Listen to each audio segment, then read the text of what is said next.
What is going on, ladies and gents? How y'all doing? Back again with another video review of the Champions League. Going to review the Champions League matchup between Bayern and Chelsea. Now I'm going to talk to you about the Barca and Napoli game. Starting off the Bayern game against Chelsea. Man, what a performance today from Gnabry. That's all I'm going to say. Gnabry, without a doubt, is a future star for Bayern.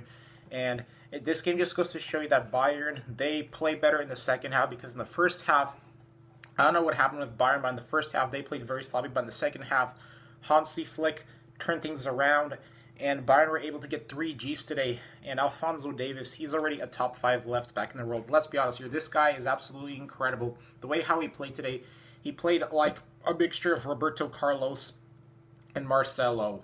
Seriously, I mean, his ability just to make those runs and provide the crosses on the wing is just going to work out wonders for Bayern, and it's also going to make us very, very deadly on the counter-attack. And another example of how that transition of making Alphonso Davies a left back has just worked out incredible wonders for Bayern.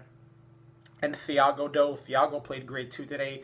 He was very instrumental in setting up that first goal for Bayern with that great half-field pass.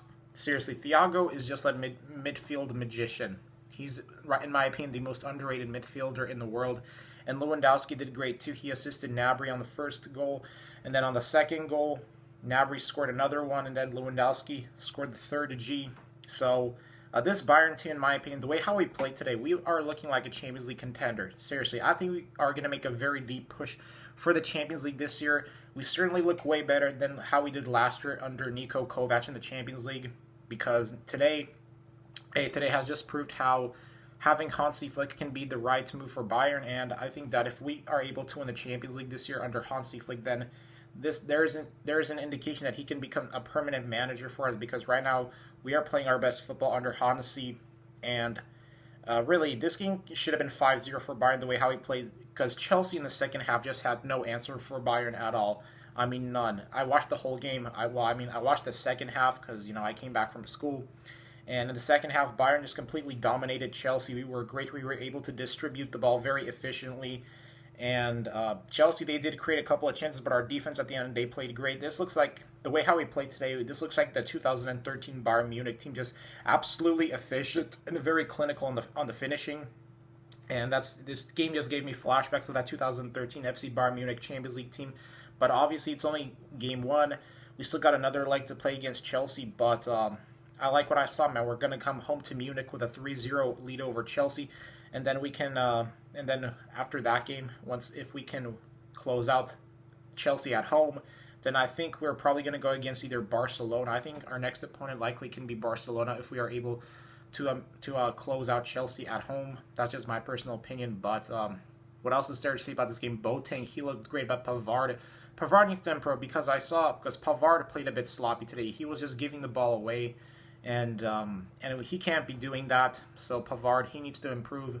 But Gnabry and Coman in the second half, they played well. So I still like with what we have with Bayern, with Lewandowski, Coman, Gnabry, Thiago, Alphonso Davies. Those are without a doubt our best players in this game, and those guys are without a doubt making a big impact for us, like how they did tonight in the game. So I'm super excited about the win. Great win by FC Bayern. Neuer had a great performance too, but in the second half, we could have been easily down 1-0 against Chelsea, because Chelsea, they had a couple of chances too against us, but thankfully our defense was able to hold its ground, and Neuer made a very spectacular save against Chelsea to deny him a goal. And I think because of that, that's what started Bayern's run towards the goals in this game, where we were able to score 3 Gs, and after that, we're still trying to put away the game, but we missed a couple of chances. But nonetheless, great win today for Bayern. And I'm super happy with the win, so that's all I got to say. And let's talk about the Barca and Napoli game. Oh, man, where do I begin now? I don't know what to say, but I don't know what's going on with Arturo Vidal, but Arturo Vidal needs to maintain his cool. I don't know what happened, but Arturo Vidal got a red card in this game. And in my opinion, Barcelona, they played pretty sloppy today. They played very, very sloppy. I know that they didn't lose against Napoli, but Barca have got to learn to play way, way better football than that, because Griezmann single-handedly bailed Barcelona out, because I thought that Barca was going to lose to Napoli, because Napoli were playing very well against Barca, and Napoli were able to survive Barca at home. Zielinski assisted Dries Mertens on that first goal, so I thought, oh wow, damn, looks like Napoli can upset Barca, but then Griezmann stepped up for Barca, and he bailed Barca out single-handedly, and Really, Barcelona, they're going to have to figure out their midfield because right now, I hate to say this, but Barca's midfield is a complete mess. This Barca team, the way how they played tonight, they don't look like a Champions League squad in my eyes. Because I still need to see some more improvements from Barca before I'm going to consider him a Champions League contender. And now, I don't want to sound judgmental, but Barca's midfield, I don't know what's going on with it right now, but it just looks very sloppy, very disorganized, and that's just going to be a recipe for disaster for Barcelona. It's just they just can't expect to go far if their midfield is going to play very sloppy like that. And Rakitic today, I don't know what happened with Rakitic, but Rakitic absolutely underperformed today. And right now, Barca's biggest problem is figuring out whether their midfield can be consistent. Because if only their midfield can be more consistent, then maybe they can go far. But unless Barca's midfield can be more consistent and produce better results, then I don't see them going far. I just don't, even though, they have Messi. Having Messi is that's just one man. That is one man, and Messi didn't score today. But still, I think that Barca are still going to win the second leg at home at Camp Nou. I don't see them losing to Napoli at Camp Nou. Now, if that is going to happen, then that's going to be a big, massive shocker. But Barca, surprisingly, they didn't lose on the roads today. They didn't lose.